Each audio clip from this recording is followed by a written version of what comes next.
अस्सलाम वालेकुम जी, मेरा नाम है आसिफ और आप देख रहे हैं आपका अपना प्यारा YouTube channel I am teacher 33। आप हमारे चैनल को अपने यूट्यूब के सर्च बार पर जाके @IMTeacher33 लिखकर भी सर्च कर सकते हैं।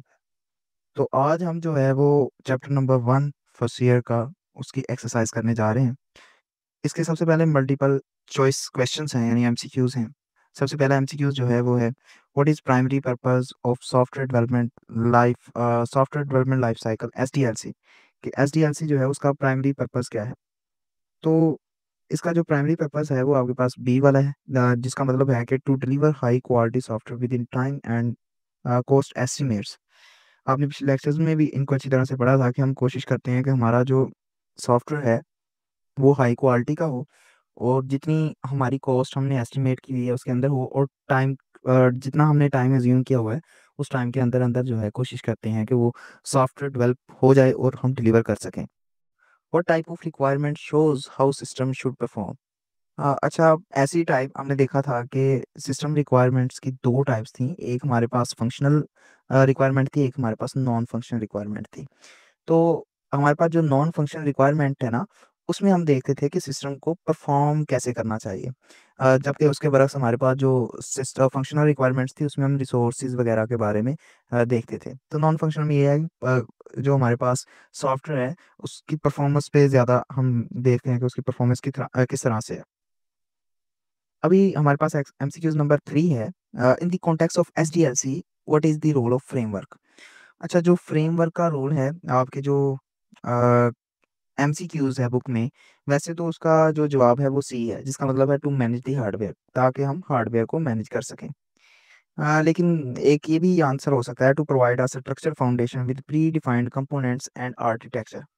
मुझे ये ज़्यादा बेहतर लगा है, क्योंकि हमारे पास जो एसडीएलसी है उसका मतलब यही है कि हमने पहले से सारी चीज़ें डिफाइन कर देनी है, ताकि पहले से हमारे पास सारी इंफॉर्मेशन मौजूद हो और मुकम्मल एक आर्किटेक्चर हो और मुकम्मल एक प्लान हो, जिसके मुताबिक हम चलें और अपना सॉफ्टवेयर जो है वो हम तैयार कर सकें। तो आप बुक के मुताबिक कर लीजिएगा टू मैनेज द हार्डवेयर, लेकिन मेरे मुताबिक जो है वो मेरे ख्याल से ये बी वाला बेस्ट है। लेकिन फिर भी आप अपने जो टीचर हज़रात आपको पढ़ा रहे हैं उनसे आप मशवरा कर सकते हैं। आगे है क्वेश्चन नंबर 4, जो एमसीक्यू नंबर 4 है, विच software development model involves in short life sprint. आपको पता है कि हमारे पास जो अजाइल है उसमें शॉर्ट लाइफ स्प्रिंट पाया जाता है। अगर आपने अजाइल वाला लेक्चर नहीं देखा तो आप लाजमी जाके उसे विजिट करें। अभी हमारे पास एमसीक्यूज नंबर 5 है, which role is responsible for removing the obstacle and facilitates scrum practices. तो स्क्रम मास्टर था, जिसका काम ये था कि हमारे पास जो प्रोग्रामर्स हैं या डेवलपमेंट टीम है उसे फैसिलिटेट भी करना है, और जितने भी ऑब्स्टेकल्स वगैरह हैं उन्हें रिमूव भी करना है। तो वो स्क्रम मास्टर का काम था। अभी 6 वाला एमसीक्यूज़ है, जिसमें कहता है which of the following is not benefits of DevOps. DevOps में आप कोलैबोरेशन कर सकते हैं, डेवऑप्स में आपका जो प्रोजेक्ट स्कोप है उसे आप इंक्रीज़ कर सकते हैं, और जल्दी से जल्दी आप जो है वो मार्केट में प्रोडक्ट को लॉन्च कर सकते हैं। इसका काम इनहैंस क्वालिटी का नहीं है। इसका बाकी सारे काम इसमें होते हैं, लेकिन क्वालिटी पे इतना ज़्यादा फोकस नहीं किया जाता। कोशिश की जाती है कि जल्द से जल्द जो हमारे पास प्रोडक्ट है उसे मार्केट में लॉन्च किया जाए। What is the crucial aspects of comprehensive planning, project planning? तो hiring a large development team, तो large development team इसका ऑप्शन है। Which factor does not influence the cost estimations of a software project? तो हमारे पास number of meetings held, ये यहाँ पर हमारे पास ऑप्शन इसका है, क्योंकि स्कोप ऑफ प्रोजेक्ट जो है वो भी इसकी कॉस्ट ऑफ एस्टिमेशन को इन्फ्लुएंस करेगा। ज़ाहिर सी बात है, हर प्रोजेक्ट डिफरेंट तरह की कॉस्ट रखता है। टेक्नोलॉजी स्टैक है, अगर आप टेक्नोलॉजी एडवांस यूज़ करेंगे हो सकता है उसमें कॉस्ट ज़्यादा लगे, और जो भी ऑपरेशन परफॉर्म कर रहे हैं डिफरेंट ऑपरेशन डिफरेंट तरह की डिफरेंट कॉस्ट लेते हैं। तो इसमें एक ही चीज़ बचती है जो कि है नंबर ऑफ मीटिंग्स। नावा जो हमारे पास एमसीक्यूज है, what is the purpose of contingency fund in cost estimation. Cost estimation में जो कंटीजेंसी फंड है वो क्या है, ताकि हम जो एडिशनल डेवलपर्स हैं उनको हायर कर सकें। हो सकता है हमें एडिशनल डेवलपर्स की ज़रूरत पड़ जाए किसी प्रोजेक्ट के लिए, किसी भी कॉम्प्रिहेंसिव प्रोजेक्ट के लिए। Which of the following is a purpose of use case diagram. Use case diagram में आपको पता है एक्टर्स होते हैं, और आपने जो भी एक्टर्स के दरमियान इंटरेक्शन होती है उसे देखना होता है। तो to identify and document system functional requirement, ज़ाहिर सी बात है जो भी वो बिहेवियर शो कर रहे हैं, जो भी फंक्शनल रिक्वायरमेंट्स हैं उनको हम देखते हैं यूज केस डायग्राम में। अभी हमारे पास शॉर्ट क्वेश्चन है। शॉर्ट क्वेश्चन में आपके पास 8 शॉर्ट क्वेश्चन है विद पेज नंबर मैंने बताया हुआ है कि पहला है कि फंक्शनल और नॉन फंक्शनल रिक्वायरमेंट्स जो हैं उनके दरमियान आपने डिफरेंस करना है। तो अगर आप पेज नंबर 5 पे जाएंगे और पेज नंबर 5 पे जाके आप देखेंगे तो यहाँ पर आपको फंक्शनल और नॉन फंक्शनल रिक्वायरमेंट्स मिल जाएंगी। ये आपके पास पेज नंबर 4 के बाद। तो क्वेश्चन नंबर 1 का आंसर ये है कि हमारे पास फंक्शनल रिक्वायरमेंट्स क्या होती हैं और नॉन फंक्शनल रिक्वायरमेंट्स क्या होती हैं। इनको तो मैं बड़ी डिटेल से जो है वो पहले डिस्कस कर चुका हूँ। अगर आपने पिछले लेक्चर्स नहीं देखे तो आप लाजमी जाके देख लें। सिंपल सी बात है कि फंक्शनल में हम जितने बिहेवियर्स होते हैं या फंक्शंस होते हैं सिस्टम को उनको डिस्कस करते हैं, और नॉन फंक्शनल में हम क्वालिटी एट्रीब्यूट को डिस्कस करते हैं। आगे जो हमारे पास क्वेश्चन नंबर 2 है उसका जो मतन है या फिर आप उसे कह सकते हैं क्वेश्चन नंबर 2 में हमसे क्या पूछा गया है। वो हमसे क्वेश्चन नंबर 2 में पूछा गया है कि explain why the testing phase is important in software development life cycle. कि सॉफ्टवेयर डेवलपमेंट लाइफ साइकिल में हमारे पास जो टेस्टिंग फेज है वो क्यों इम्पोर्टेंट है, और आपने इनकी 2 रीजंस बतानी है। तो हम जो है वो दोबारा चलेंगे चैप्टर नंबर 5 पर, सॉरी पेज नंबर 5 पर। तो पेज नंबर 5 पे आप जब टेस्टिंग वाले ऑप्शन में आएंगे तो ये है आपके पास। तो टेस्टिंग हेल्प करती है identifying any hidden issue that were not apparent during the development. Development के दौरान जो हमारे पास इश्यूज थे वो जब अराइज नहीं होते तो टेस्टिंग उनको सॉर्ट आउट करती है। अब उसने सिग्निफिकेंस पूछी हुई थी, 2 सिग्निफिकेंस बता दें किस तरह से। तो पहली बात तो ये है कि इशू को फिक्स करते हैं और डेवलपर इंश्योर करते हैं कि हमारे पास जो सॉफ्टवेयर है वो स्मूथली रन करे। उसके बाद ये इंश्योर करते हैं कि हमारे पास यूज़र जो हैं उनकी नीड्स जितनी हैं वो मीट हों, और उसके बाद इंश्योर करते हैं कि हमारे पास जो यूज़र का एक्सपीरियंस है वो बेटर हो और रिलायबल हो। इन सब चीज़ों को देखा जाता है। आगे वाला जो हमारा क्वेश्चन है वो क्वेश्चन नंबर 3 है, जिसमें इलिस्ट्रेट करना है concept of continuous integration in agile methodology and discuss its importance in software development. तो पेज नंबर 9 पे अगर आप चलते हैं तो पेज नंबर 9 पे आपको अजाइल वाला मिल जाएगा, जिसमें आप इलिस्ट्रेट करते हैं, इसकी डायग्राम बनानी है और साथ इसके नीचे इसके बेनिफिट्स लिखे होते हुए हैं, जैसे कि high flexibility, improved customer satisfaction. इसके बाद हमारे पास जो क्वेश्चन है वो क्वेश्चन नंबर 4 है, जिसमें आइडेंटिफाई करना है आपने की components of scrum framework and analyse how each contribute to each to affect the project management. Scrum framework में जितने कंपोनेंट्स हैं उनको एनालाइज करना है और देखना है किस तरह से वो आपस में कंट्रीब्यूट करते हैं। अगर आप पेज नंबर 10 पे चलते हैं तो आपको यहाँ पर स्क्रम मिल जाएगा, जिसमें ये हमारे पास रोल हैं, की कंपोनेंट है जिसमें हमारे पास रोल्स हैं, इवेंट्स हैं और आर्टिफैक्ट्स हैं। ठीक है, आप इनको कर लेंगे मुकम्मल, इंशाल्लाह ये क्वेश्चन भी आपका क्लियर हो जाएगा। नेक्स्ट हमारे पास जो क्वेश्चन नंबर 5 है उसमें एवेलुएट करना है main step in involve in risk management, risk assessment and management and assess there importance in a software project. अगर आप पेज नंबर 16 पे जाएं, जो बुक का पेज नंबर 16 है उस पे जाएं, तो आपको ये रिस्क मैनेजमेंट में मिल जाएंगे स्टेप जितने भी हैं, जिसमें आइडेंटिफाई द रिस्क आ जाता है, एनालाइज द रिस्क आ जाता है, डेवलप मिटिगेशन आ जाता है और मॉनिटर एंड रिव्यू आ जाता है। आगे अगर आप जाते हैं क्वेश्चन नंबर 6 पे, जिसमें आपने यूज़ केस के बारे में और उसका जो पर्पज़ है उसे एक्सप्लेन करना होता है।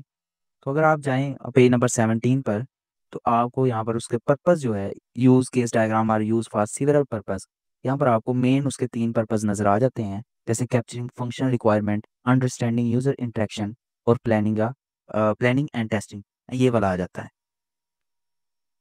अब आगे हमारे पास पेज नंबर 21 पर हमने कंपेयर करना है एक्टिविटी डायग्राम को और सीक्वेंस डायग्राम को। तो अगर आप पेज नंबर 21 पे जाएँ तो आई होप आपको जो है वो दिक्कत नहीं होगी, क्योंकि आपको यहाँ पर अपने नोट्स बुक्स को ओपन करना पड़ेगा, क्योंकि इसमें जो डिफ़रेंस है वो मैंने यहाँ पर लिखा हुआ है। तो ये चीज़ आपको रीड करनी पड़ेगी यहाँ से और इसे नोट कर सकते हैं। मैं एक बार पढ़ देता हूँ। यहाँ पर अगर सीक्वेंस डायग्राम को देखें, तो सीक्वेंस डायग्राम में हमारे पास जो ऑब्जेक्ट हैं उनका जो interface show how objects interact in a specific sequence. Sequence diagram में ये बताया जाता है कि कैसे ऑब्जेक्ट जो है वो एक स्पेसिफिक सीक्वेंस में इंटरेक्ट करेंगे एक दूसरे के साथ। इसके बरक्स हमारे पास जो एक्टिविटी डायग्राम है उसमें वर्क फ्लो बताया जाता है, जो भी प्रोसेस होता है वो उसने बताना होता है। उसके बाद हमारे पास जो सीक्वेंस डायग्राम है वो फोकस करती है टाइमिंग पर और order of message exchange between the objects. अच्छा, ये जो सीक्वेंस डायग्राम्स हैं और एक्टिविटी डायग्राम्स हैं, ये पिछले लेक्चर्स में मैं अच्छी तरह से समझा चुका हूँ, जो कि आप देख सकते हैं अगर अभी तक आपने नहीं देखा। उसके बरक्स हमारे पास जो लॉजिकल फ्लो होता है और जितने भी स्टेप्स होते हैं या डिसीजन होते हैं, वो एक्टिविटी डायग्राम क्लियर करती है। जैसे यहाँ पर हम डिसीजन देख रहे हैं, फूड डिलीवरी वाला या फूड रजिस्ट्रेशन वाला। उसके बाद हमारे पास use directional arrows to indicate the control flow. तो यहाँ पर डायरेक्शनल एरोस का हम इस्तेमाल करते हैं। यहाँ पर तस्वीर तो अच्छी नहीं आ रही, ब्लर है, लेकिन यहाँ पर एरोस का इस्तेमाल किया गया है फ्लो को कंट्रोल करने के लिए। इसके बरक्स हमारे पास वर्टिकल लाइफ लाइन्स का लाइफ लाइन्स रिप्रेजेंट करती हैं एक्टिविटी डायग्राम को। आपने देखा होगा पीछे, अगर आप ऊपर जाएं तो ये वर्टिकल लाइन्स हैं जो कि इसको शो कर रहे हैं। अच्छा, अब आगे जो है वो इंक्लूड एलिमेंट्स ऑब्जेक्ट मैसेजेस, और ये आप अच्छी तरह से नोट कर लीजिएगा, ये इसमें सारा डिफरेंस है जो आपने देख लेना है। अभी हमारे पास अगर नेक्स्ट चलें तो क्वेश्चन नंबर 8 है, जिसमें कहता है describe the factory pattern and explain how it's difference from certain object. तो अगर आप 22 नंबर पर जाते हैं तो आपको ये मिल जाएगा यहाँ पर फैक्ट्री पैटर्न। तो फैक्ट्री पैटर्न जो है मैंने लिखा होगा यहाँ पर, हाँ जी, ये फैक्ट्री पैटर्न है, क्वेश्चन नंबर 8 है। तो ये सारा का सारा अगर आप पढ़ लें तो ये इसी में आपका क्वेश्चन आ जाता है। तो ये थे आपके शॉर्ट क्वेश्चन, जो कि 8 शॉर्ट क्वेश्चन थे जो हमने करने थे। अभी जो है वो हमारा टॉपिक होगा लॉन्ग क्वेश्चंस की तरफ। तो लॉन्ग क्वेश्चन एक बार रीड कर लेते हैं, कितने लॉन्ग क्वेश्चन हैं। हमारे पास टोटल 6 लॉन्ग क्वेश्चन है, जिसमें सबसे पहले design of flow chart design करना है, जिसमें यूज़र की रजिस्ट्रेशन हो किसी भी सॉफ्टवेयर एप्लीकेशन में। फिर आपने जो है मोबाइल एप्लीकेशन के लिए, आप मोबाइल एप्लीकेशन सिंपली डेवलप कर रहे हो, तो उसके लिए एजाइल मेथोडोलॉजी आपने अप्लाई करनी है, उसे कैसे हैंडल करेंगे। फिर आपने स्क्रम मेथोडोलॉजी जो है वो आपने बतानी है, किन चीज़ों के लिए सूटेबल है और इसका किन किन चीज़ों के लिए नहीं है, और इसका अल्टरनेटिव भी कोई है वो हमने सजेस्ट करना है। चौथा क्वेश्चन भी हमने जो है उसकी यूज़ केस डायग्राम बनानी है। पाँचवें क्वेश्चन में हमने सीक्वेंस डायग्राम बनानी है। छठे क्वेश्चन में हमने इंपॉर्टेंस बतानी है, और उसके बाद उसके कुछ नेक्स्ट स्टेप्स हैं। तो ये क्वेश्चन जो है आपको लिखने पड़ेंगे, आपको पीडीएफ मिल जाएगा, आप मुझसे माँग सकते हैं, ठीक है? नीचे कमेंट करें, और मैं आपको वो पीडीएफ दे दूँगा। आपने साथ लाज़मी सब्सक्राइब कर देना है। यहाँ पर आपके पास पीडीएफ है जो कि आपको नज़र आ रही होगी। सबसे पहला लॉन्ग क्वेश्चन क्या है? सबसे पहला लॉन्ग क्वेश्चन ये था कि design a flow chart for a user registration process in a software application and outline it's की स्टेप्स। इसके की स्टेप आपने बताने हैं साथ।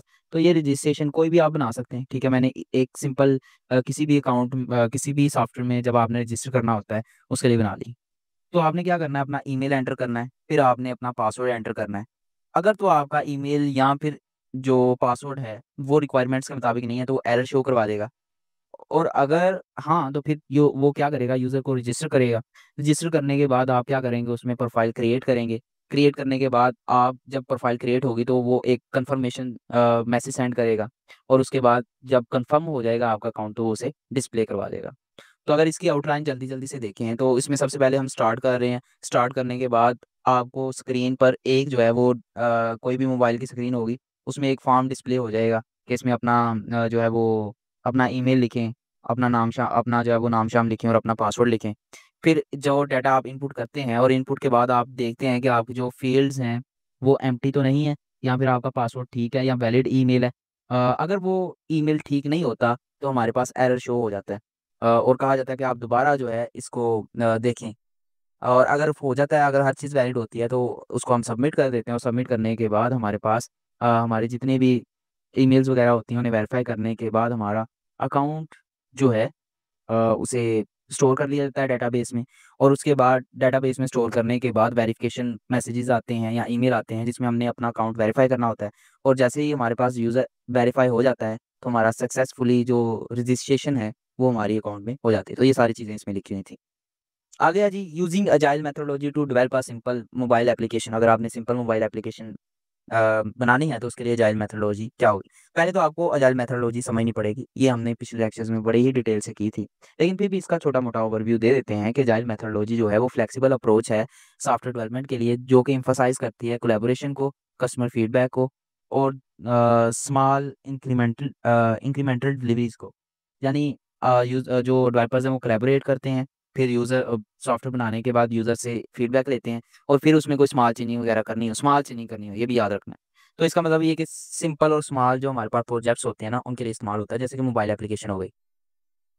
तो मोबाइल एप्लीकेशन के लिए आपने इसको यूज़ किस तरह से करना है, सबसे पहले आपने टीम बनानी है। टीम क्या है, कुछ डेवलपर्स हों, कुछ डिज़ाइनर्स हों, कुछ टेस्टर हों, या एक प्रोडक्ट ओनर भी हो सकता है। उसके अलावा डिफाइन विज़न करना है, विज़न से मुराद आप किस तरह की मोबाइल ऐप बनाना चाहते हैं, एक टू डू लिस्ट ऐप है या किस तरह की ऐप है, तो विज़न आपने बताना है। फिर आपने प्रोडक्ट बैकलॉग क्रिएट करना है, ठीक है? जिसमें आपको पता हो कि हमारे पास प्रोडक्ट में किस तरह से होना चाहिए, यूज़र लॉगिन क्या होने चाहिए, टास्क क्रिएशन क्या होने चाहिए, नोटिफ़िकेशन वगैरह सारी की सारी चीज़ें होनी चाहिए। फिर आपने जितने भी स्प्रिंट्स हैं, उन्हें आपने प्लान करना है। Break the project into short iterations, छोटे-छोटे इटरेशन में आपने चेंज करना है, और हर इटरेशन में कम से कम 1 से 2 वीक हों जो जिसमें वो डिलीवर हो जाए।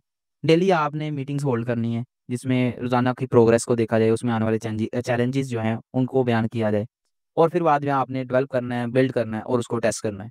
उसके बाद रिव्यू और फीडबैक लेना है और फिर इटरेट करना है अगर उसमें कोई चेंजिंग की ज़रूरत है तो। और फिर जब सारे काम हो जाएँ तो फिर आप उसे रिलीज़ कर सकते हैं। ठीक है? तो इस तरह से आप एक मोबाइल एप्लीकेशन बना सकते हैं। आगे कहता है why scum might not be suitable for project with extensive documentation and regulatory requirements and an alternative methodology. अगर आपके पास बहुत ज़्यादा रेगुलर रिक्वायरमेंट्स हैं और एक एक्सटेंसिव डॉक्यूमेंट है, तो उसके लिए जो स्कम है वो यूज़ क्यों नहीं होता? सबसे पहले तो स्कम के बारे में समझना पड़ेगा कि स्कम जो है वो जाइल की एक एक टाइप थी, सॉरी, जिसमें हम फ़ोकस करते थे इटरेटिव डेवलपमेंट की तरफ, ठीक है? जिसमें हम फ्रीक्वेंट डिलीवरीज़ करते थे और कोशिश करते थे कि हमारे पास मिनिमल से मिनिमल जो है वो डॉक्यूमेंटेशन हो। तो एक्सटेंसिव डॉक्यूमेंटेशन में क्या होता है कि हमारे पास जितनी भी रिक्वायरमेंट्स होती हैं, वो डिटेल के साथ जो है वो बताई जाती हैं।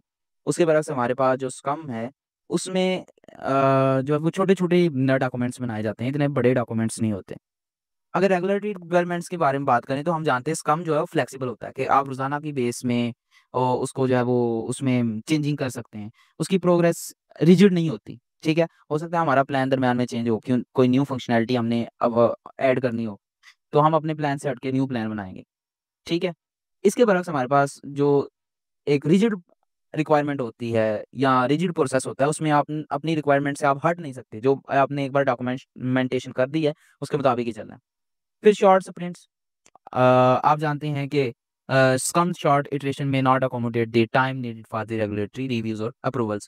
कि हम शॉर्ट स्प्रिंट बार-बार हम एक चीज़ों को देखते हैं, तो हमने लेके इस तरह से चलना है कि हमें बार-बार चीज़ों को ना देखना पड़े, इटरेट ना करना पड़े, ताकि टाइम कम से कम बचे। इसका अल्टरनेटिव जो है वो वाटरफॉल मेथोडोलॉजी है, जिसमें वाटरफॉल मेथोडोलॉजी आपको पता है कि waterfall model methodology is a linear sequential approach where each phase requirement, design, implementation, testing, deployment, maintenance is completed before moving to next. कि हमारे पास ये सारे जो फ़ेज़ेज़ होते हैं, एक फ़ेज़ से अगले फ़ेज़ तभी जाना है जब एक फ़ेज़ मुकम्मल हो चुका है था। इसको भी हमने बड़े ही एक तफ़सीली हमने इसका लेक्चर लिया था। सूटेबिलिटी हम देख लेते हैं, एक तो इसमें डॉक्यूमेंटेशन डिटेल्स होती है, फिर रेगुलेटरी कंप्लायंस होती है और हमें प्रिडिक्ट होता है, फिक्स होती है ये चीज़ कि हमने क्या करना है और किस फ़ेज़ में क्या-क्या चीज़ हमने मुकम्मल करना है, और ज़्यादातर ये हेल्थ केयर एप्लीकेशंस के लिए इस्तेमाल की जाती हैं। चौथा जो क्वेश्चन था उसमें आपने यूज़ केस बनाना था ऑनलाइन बैंकिंग के लिए। तो ऑनलाइन बैंकिंग में आपके पास एक कस्टमर है, एक आपके पास बैंक स्टाफ है। कस्टमर के पास क्या-क्या है, एक वो अपना अकाउंट देख सकता है, एक वो फंड्स को ट्रांसफ़र कर सकता है, अपने बिल्स को पे कर सकता है और अपना अकाउंट भी ओपन कर सकता है। किसमें? ऑनलाइन बैंकिंग में क्लाउड बेस्ड बैंकिंग होती है। और उसका जो बैंक स्टाफ है उसका काम क्या होता है कि उसके अकाउंट को अप्रूव करना और बाद में जितना भी अकाउंट है उसे मैनेज करना। तो ये ऑनलाइन बैंकिंग है। एक छोटी-सी एक आपके पास डायग्राम है, इसका आप स्क्रीनशॉट ले सकते हैं। मैं ज़रा इसको रेज़ कर देता हूँ, तो आप इसका स्क्रीनशॉट भी ले सकते हैं। ओके, नेक्स्ट आपके पास एक सीक्वेंस डायग्राम थी, जिसमें आपने for placing an order in food delivery application में आपने ऑर्डर प्लेस करना। तो जी ये आपके पास एक कस्टमर है, तस्वीर जो है वो क्रॉप हो गई है थोड़ी-सी, तो इसलिए यहाँ पर माज़रत आप थोड़ा-सा कॉम्प्रोमाइज़ कर लें इसमें, ठीक है? तो ये हो गई क्रॉप, तो मैं इसे ठीक कर देता हूँ। ये है जी टोटल। तो ये आपके पास एक कस्टमर है, ठीक है? कस्टमर ने क्या करना है, सबसे पहले आइटम्स जो हैं वो सिलेक्ट करने हैं, ठीक है? ज फूड डिलीवरी ऐप में सबसे पहले आइटम सिलेक्ट होंगे। आइटम सिलेक्ट होने के बाद वो ऑर्डर प्लेस करेगा, जिस भी रेस्टोरेंट में करना है, और उसमें जो रेस्टोरेंट वाले हैं, बाद में वो क्या करेंगे कि उसको प्रिपेयर करेंगे उस फूड को। जैसे ही फूड प्रिपेयर होगा, तो रेस्टोरेंट वाले क्या करेंगे, इस डिलीवरी बॉय को हायर करेंगे और ये क्या करेगा कि इस ऑर्डर को पिकअप करेगा और पिकअप करने के बाद ये कहाँ पर जाएगा, ये जाएगा कस्टमर के पास। तो ये जो है यहाँ पर थोड़ा-सा एरर आ गया। ये चीज़ आपने लगा लेनी है। तो हमारे पास जो कस्टमर होगा उसके पास ये जो डिलीवरी बॉय है या डिलीवरी पर्सन है वो लेके जाएगा फूड, ठीक है? तो ये इतना ही है। ठीक है? आप देखें इसकी लाइफ़लाइन्स हैं, सेलेक्ट आइटम करने से लेकर प्लेस ऑर्डर तक और प्लेस ऑर्डर से लेकर फूड प्रिपरेशन तक, ठीक है? तो ये चीज़ है। आई होप आपको इस चीज़ की समझ आएगी। नेक्स्ट है importance of software development tools and their rules. ये आप लास्ट पे भी जो टॉपिक है उसे भी कर सकते हैं। तो सबसे पहले रोल ऑफ लैंग्वेज एडिटर्स आ जाते हैं, ट्रांसलेटर आ जाता है, डिबगर आ जाता है। तो हम जानते हैं कि ये सारे काम किस लिए इस्तेमाल होते हैं ताकि हम लैंग्वेज वगैरह को एडिट कर सकें, राइट कर सकें, सोर्स कोड को मैनेज कर सकें। और ट्रांसलेटर का काम क्या होता है कि हाई लेवल प्रोग्रामिंग लैंग्वेजेस को लो लेवल प्रोग्रामिंग लैंग्वेजेस में चेंज करना। डिबगर का काम क्या होता है? डिबगर का काम होता है कि हमारे हमें हेल्प करना कि हम जितने भी बग्स वगैरह हैं उन्हें ढूँढ सकें, बाद में उन्हें फिक्स कर सकें। और इसके बाद उसकी एग्जांपल और कंट्रीब्यूशन आ जाती है। ये सारी एग्जांपल्स हैं notepad plus plus, translator, GCC, GNU और डीबगर आपके पास जेडीबी, जीएनयू डीबगर्स हैं। तो ये जी हमारे पास लॉन्ग क्वेश्चन थे। इसकी फाइल चाहिए तो लाज़मी मुझसे राब्ता करें, नहीं तो आप जो है वो इसके स्क्रीनशॉट भी ले सकते हैं। चैनल को सब्सक्राइब करना मत भूलें। मिलते हैं अगले वीडियो में, तब तक के लिए अल्लाह हाफ़िज़।